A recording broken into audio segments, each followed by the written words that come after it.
So I'm here in Los Angeles to come visit my good buddy Bert Kreischer. I mean, I have cooked with this guy, laughed with this guy, seen him on stage a million times. Now it's time to break bread and do it the Feast Club style. It's definitely not family friendly. Oh, that's it.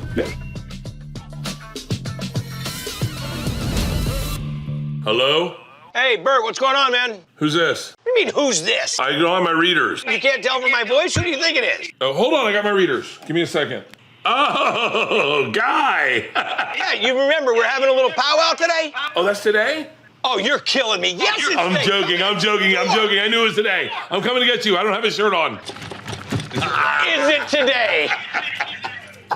Just his shoulders. I thought I'd show them to you. Did you just get done with the gym? I just got done with the gym. Ian, bring the case. I was worried that this is what I was going to show up to. Yeah. Wait, what's this? Oh, this is my case of fun. Is this your house? No, this is where I do podcasts out of. You have your own house just to do podcasts? Everything. Oh, because there's no way that your wife would let you decorate it like this. What, you mean with pictures just of me? Well, there's a thing on the mantle that's definitely not family friendly. Oh, that's a This is my first time doing this big show, this big YouTube show, and I appreciate you being on it, and you and I are brothers, but it is a little PG. So if you don't mind, I just brought you something that I think maybe can help. Maybe you could just put this on for me. It actually looks like you made it. Okay, no, don't do that one. That's inappropriate. I was just joking with that one. That was inappropriate. Let me go ahead and get this one. This one, though, I thought this might be a little bit more in line. By the way, I can take my jeans off and I bet it looks good. Okay, then let's not go with the shirt. Let's not. Guys, Feast Club! How long have you been here? I've been here for 2 years. Leanne bought it. This kitchen was the main reason she bought it. Gosh, there's so many really inappropriate things on the walls. Who did the painting of you? That is a piece of art right there. But the house is dope. I mean, it doesn't look trash like the fraternity guy that you are. This thing is. It's because I only work with women. Come on, I'll show you the bullpen. So this is my assistant. This is Rachel. This is Kyle. This is Sandra. This is Christine. Very nice to meet you. And then, so this is where all the creativity. And that's Stacy that you stole. This is Stacy. So Stacy was one of our super important team members, and then all of a sudden I get this Dear John letter. Actually, it was a Dear Guy letter. Guess what? I'm going full-time to Bert in California. Oh, I stole her family. I moved them to California. I did everything I could. Stuck her in this dark room. Yeah. The best part about this house is any creative idea I have, I can do. So. Oh, shit. Do you guys smell it already? I smell it from inside. This is magnificent that you're doing this because nobody does outdoor, but you got 6 and that's legal. Yes, 6 is the legal number. This is really one of the coolest compounds I've been to. Oh, wait till I take you upstairs. We have and there's more? Oh, dude, this. And yet there's more. There's more. So I'm here at my buddy Bert Kreischer's house, and there's one thing I know this guy loves to eat, and that is ribeye steaks. The king, the Mac Daddy of all of them, is this bad boy right here, the Tomahawk chop. I met Guy at Upfronts in New York probably 12 years ago, 10 years ago. I trust Guy in my kitchen unsupervised more than I trust my wife in my kitchen. Everybody asks me the same question. How do I cook a steak the best way? Well, there's a variety of ways, but for me, reverse sear. So what I want to do is we're going to season this liberally with some kosher salt, a little bit of the Flavor Town Ultimate Steak Butter, all-purpose seasoning, fresh cracked black pepper, massage that in a bit, bring it to room temperature, pop it in the oven, 225 for about 90 minutes or until it hits about 125 degrees. Then bring it out of the oven and let it rest for about 15, 20 minutes before we go to the flat top. Okay, I know the foods I've made him. I made him a burger and I made him a steak sandwich one time. I don't think it's gonna be pasta. I don't think it's gonna be a complex dish. It's gonna be something on the flat top, I'm guessing. Why the flat top? This is where we're gonna get a heavy sear, a really nice crust on the outside of this meat. So we take this, we'll kind of season this with some of that fat. All right, we'll drop this down. Make sure that we get full contact. You can even set this pan on it, about 3 minutes on each side. We want to really let it set up that crust and really get that caramelization on the outside. I don't know, I wouldn't be shocked if it was a protein and then a derivation of said protein. It's all about the texture, the crunch, and then the succulent, tender, juicy, medium rare meat. I don't know what's going on with this helicopter. There aren't that many plants here. I don't know what the big deal is. You guys hungry? Is that beautiful or what?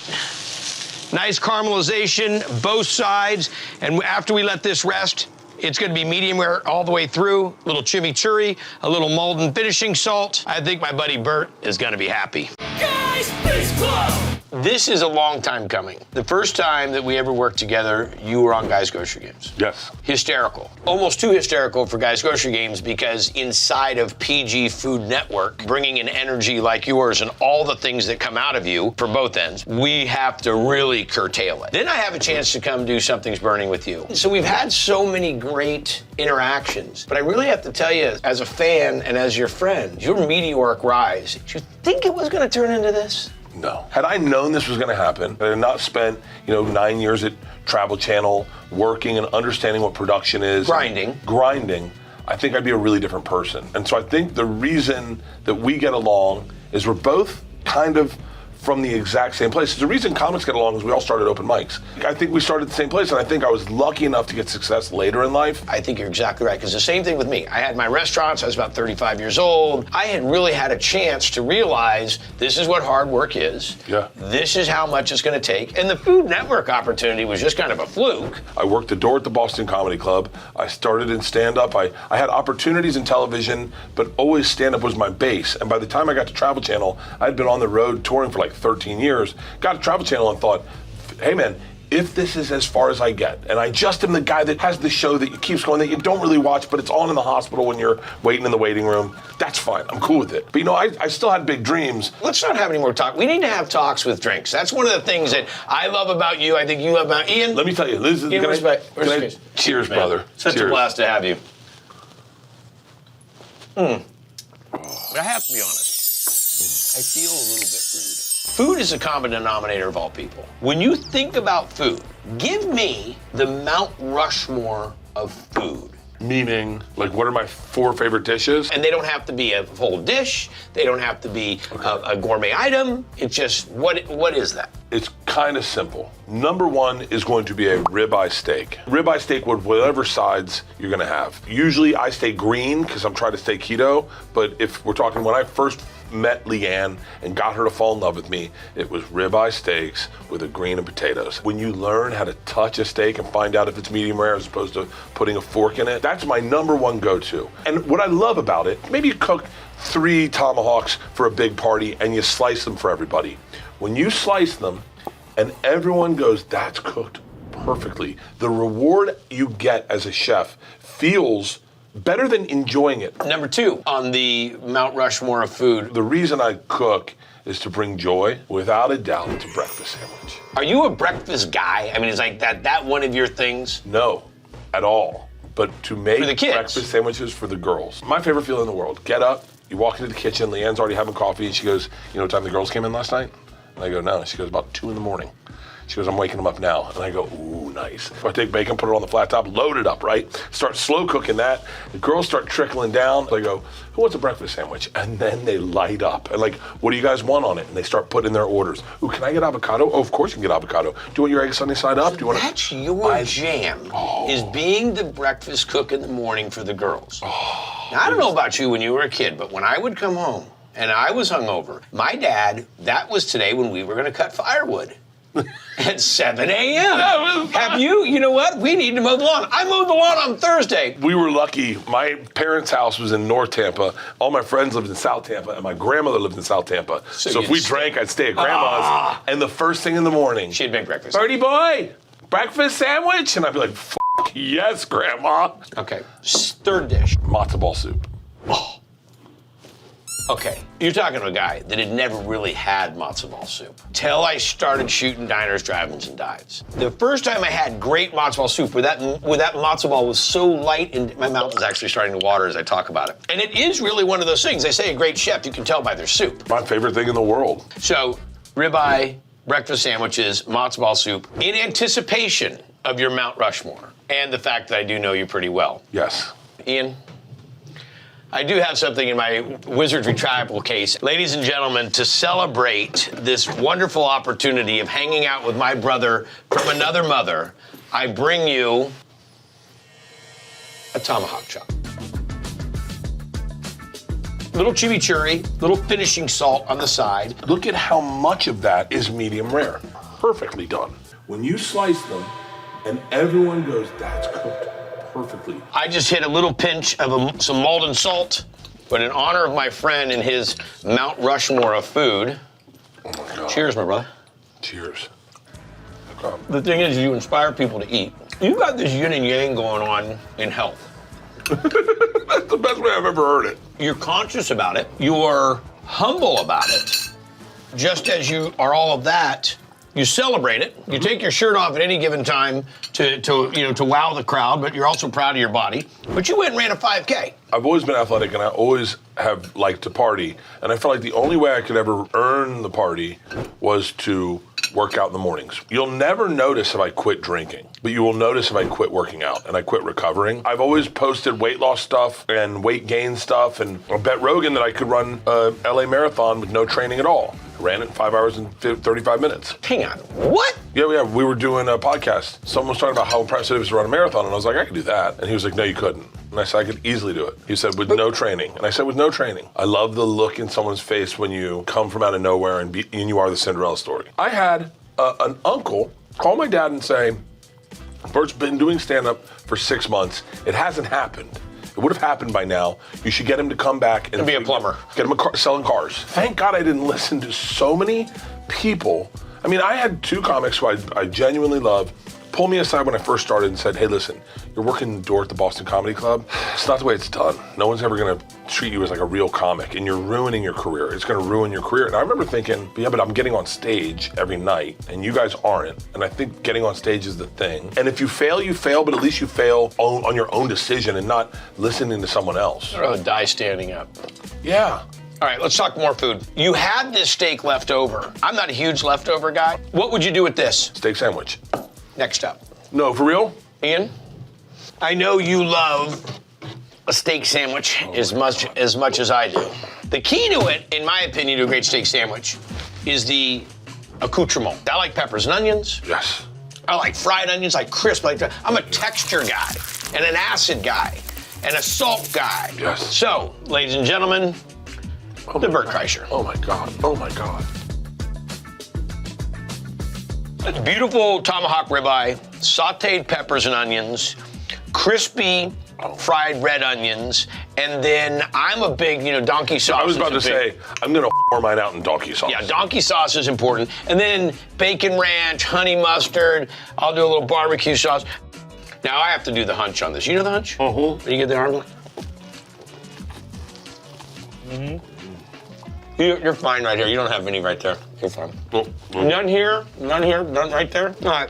When you're on the road, besides hitting me up for a triple D joint, what's the rider in general for your green room? My rider is pretty simple. Diet A&W root beer, it's iced coffee, it's water. We'll probably have Diet Coke in there just for everyone else. We get whatever the local craft brew is, IPAs. It'll be Porosos, soda waters, the liquid disc soda waters, a charcuterie board, and pork rinds. Pork rinds, if my Mount Rushmore had 15 items or 10, it would be in the top 10. So back to, you're on the road, you're not eating the green room, and you're gonna go somewhere to eat. What do you wanna go and eat? So I got in trouble with this. Theaters was my first step out of clubs. Hey, let me pick that up for you. Well, no. Yeah. At clubs, you're always eating at the club. No, but theater is my first step out of clubs. That's kind of a huge deal. The first one we did was in Detroit. I went right to the theater. I didn't even go to the hotel room. I showered at the theater. I wanted to really drink in the whole experience. Your moment. And I said, what's your thing here? And they're like, what? I go, what's the thing? What are you known for? And they're like, Coney's, I think, was the thing. I go, cool. Here's $300. Get $300 of Coney's. And they're like, huh? I go, I just want your thing. I want all over the green room. And I did that for probably a year. Anywhere I went, and I got so fat that I was like, all right, I got to stop that. What salads are you known for here in Schenectady? No one's known for a salad. Yeah, nobody is. We're really well known for a Brussels sprout salad. You spend a lot of time lifting those around you. You seem to actually celebrate and are happy to see the success in others, not worrying about how it affects you. No, yeah. Where does that come from? I remember when I passed certain people in the business, I remember you break the record sales and people come in and the venue's excited for you and you're excited for you. You hear different names of guys you're friends with. You'd think they're gonna be excited for you. And then they're not. And then you lose some friendships. And I remember when that happened to me, saying, this will not happen on the other side of the fence. And when said person breaks my ticket sales, I'm just gonna simply celebrate them. I was so proud that I had the record alcohol sales at the Celebrity Theater in Phoenix, Arizona. That's not where I thought you were going with it. Ticket sales, merch sales, but alcohol sales, good. I remember getting a call from Shane Gillis, and he goes, bro. I said, yeah, and he goes, guess who holds the record booze sales at the Celebrity Theater in Arizona? And I was like, and he was with me the last time I broke the number. I broke my own number. He was with me, and I went, shut the fuck up. He goes, I destroyed you. And I was excited for him. And no, there are feelings that are genuine. When you watch people blow up, it is, I think, it's probably a human nature thing to say, what about me? I just love seeing that and hearing that about you from all your friends. And you really are, man. You are really becoming the elder statesman of this industry. And so many people look at you. And the other great thing about you, Bert, is you're setting a roadmap. You're breadcrumbing this thing really, so we make a food reference in this at some point. You're really throwing the breadcrumbs down for people to follow. There is nothing that makes you happier than my daughters coming downstairs and being like, yo, have you seen ... special? My daughters came down and they're like, have you seen Nikki Glazer's special? And I go, no. And they go, Dad, it's the best special we've ever seen. Now, there's a part of me that wants to go, your father paid for the TV that you watch that special on, maybe say she's the second best comic you've ever seen, or I can celebrate it and go, yeah, she's how do you think I feel when Hunter asked Antonia Lafaso, Aaron May, Lorena Garcia all to cook his wedding? Were you going to ask me who I think, right around me? Yeah. About the kids. Family's my whole world. When I listen to you talk about your daughters and about your wife, it's so relatable and it's so earnest and it's so, and I know it's true. What is that dynamic? The rule is if it's funny, I can say it. It's playable. If it's mean, it gets pulled out. And I've said some mean things. But you can't help it. You got to try everything. Recently with the girls, when they turn into like humans, like adults, that's when the girls a little bit were like, this last special, they both wanted to see it first. It's the funniest thing I've ever heard a child say to an adult in my entire life. She goes, I said it to my dad in a safe way. I didn't say it to the world to be judged. And I went, and by the way, she was like 13 at this time. And I was like, okay. So I was like, all right, how about if I give you $100,000? She looked at me at 13 and she goes, buddy, when you die, I get all of it. She said that at 13? I was like, all right, the joke comes out. But this goes back to the very beginning of this entire conversation. We talked about the Mount Rushmore of food, and I'm expecting the ribeye. But number 2 on your books is something you don't even eat. That's about your daughters. Yeah.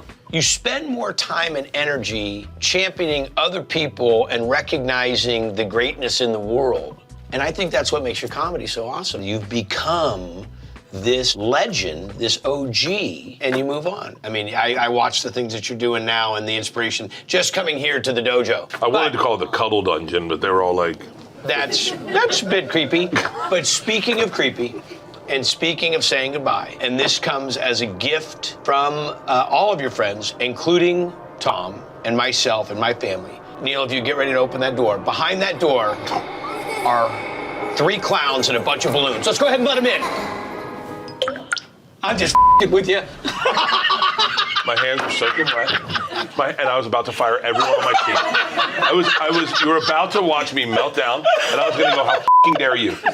Your children come to this house when they're sick. How dare you let a clown? My hands are and you know what? Tom would love that. He would love, He texted me this morning. I said, hey, listen, man, I'm going to see our boy. What do you think? And he goes, bro, just don't with them about clowns. He goes, don't mess with them about balloons and clowns. We were at the Spokane How good Mall. was that? I literally was gonna fire everyone and divorce my wife. I'd be like, that's it. Your stuff's out of the house by 2. Help that clown move you.